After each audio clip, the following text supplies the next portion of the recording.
Hey guys, it's Joe here.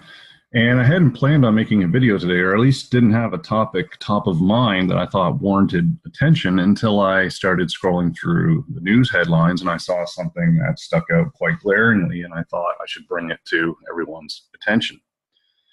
And I'm talking about a story that was first reported by CTV News, but I have it up here from the Kathmandu Tribune out of Nepal. Canadian man left Nepal with child pornographic photos, arrested in Toronto. And here he is on screen.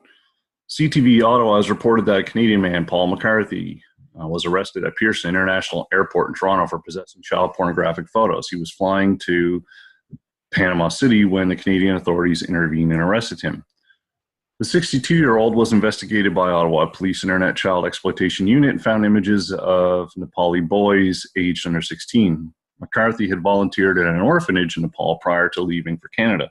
Investigators believe there could be more victims. So as troubling as this story is in of itself, what really set off alarm bells for me were the glaring similarities to another case. Also reported here out of the Kathmandu Tribune, CIB Nepal detains Canadian Peter Douglas for 25 days, investigation going full scale. And this was back in April of 2018. And here is the individual in question, Peter Douglas, pictured with our boy Justin Trudeau. And Douglas is a former UN official, a founder of the Street Kids International charity, and has longstanding connections to the Trudeau family. And in his case, he was also arrested for child pornography and for being in the company of underage minors for the purposes of sex. Here, a highlighted piece of the article here says the official also said that the two children found in the same room where Peter was staying are now safe and sound. And I've reported on this case before, and I don't like discussing this subject because it makes me sick, quite honestly, but I can't help but notice it keeps popping up. And so I am going to keep discussing it. And I think it is of importance that we are aware of these seeming connections that are at play here.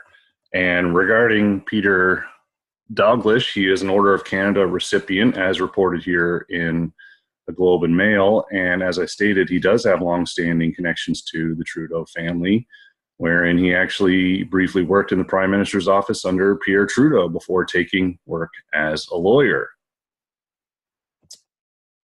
And the charity he headed up, which he's received accolades for from numerous officials, is called Street Kids International. And I notice here, it says it's an operating charity, but that the charitable registration number says it was revoked December 15, 2016. And overlooking on the side here, donor grade A- seems all right. But then when you get down looking into some of these stats, their asset to liability ratio seems to be pretty not good.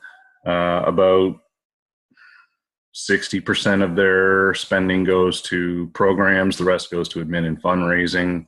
Here in 2011, their cents to the cause took a drop. So I'm not too familiar with the charity, but this was founded by Douglas, and he used to go around the world in the name of this charity, supposedly advocating for kids. And it raises some very serious questions about what he's been doing all this time, because I doubt that these are isolated incidents where these men have been finally caught. And I went to the Street Kids International, or streetkids.org website, which I was kind of surprised by how underwhelming it is. And to be honest, it's got kind of a retro deep web feel to it, which creeps me out all the more.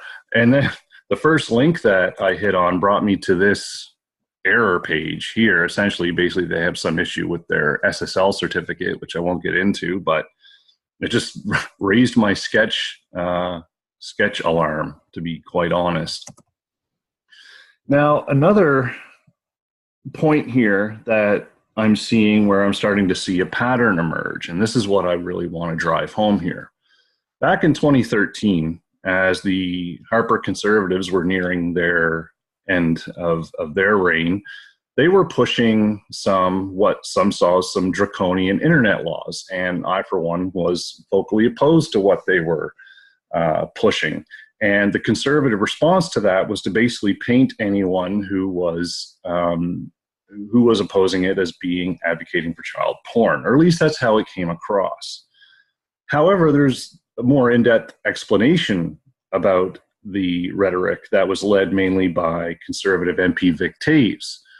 Here, this article says Vic Taves' child porn attack was aimed at Trudeau, or possibly aimed at Trudeau, or it's raising the question.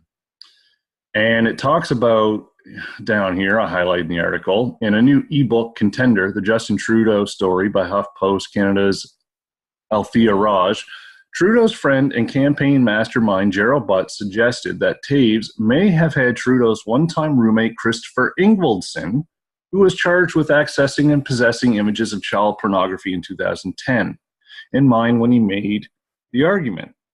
They were probably thinking about that, Butts told Raj. It's a pretty intuitive observation by Gerald Butts, I think, for him to make that specific connection, because they were being pretty general about it. And a lot of people took it as they were just attacking the general public as being in favor of child pornographers. And it goes on to say here, Trudeau cut off contact when the charges were laid, which is fine. But the problem is he seems to cut and run, and we're starting to see what could arguably be called the emergence of a pattern. I think it's time that Justin Trudeau addresses the issue of child pornography and pedophilia. You could argue that his silence on the matter, given these connections, is becoming deafening. So thank you, everyone, for your consideration. I hope that you enjoy the video and that you share this video and start asking questions pertaining to this if you think there are relevant questions to ask. So thank you, everyone. My name is Joe, and I am Canadian.